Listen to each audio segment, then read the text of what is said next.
All right, today we're going to bring the shoe rack. It has 3 tiers. It took me about an hour to set this up. The hardest part is adjusting the actual center pieces, all right?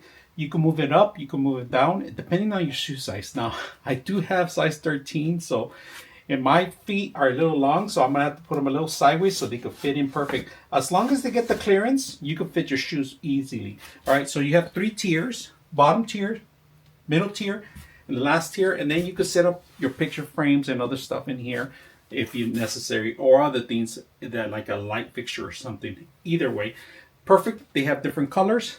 They have, of course, many variety of areas so you could set up your shoes. Now, besides setting up the shoe on this rack, there's also a secondary rack on the top. So when you close it, it just makes sure that it's not going to hit this area. So if you have a vast collection of shoes, this is a perfect thing. So right now, if you guys can see, we have 3 tiers. We have the top tier, the middle tier, and then of course the last tier.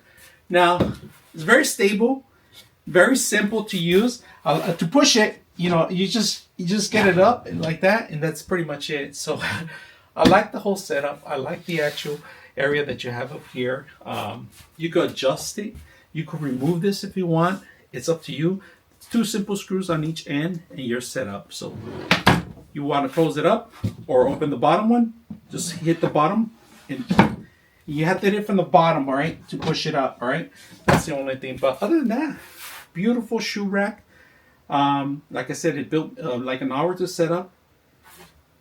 I hope you guys enjoyed this video.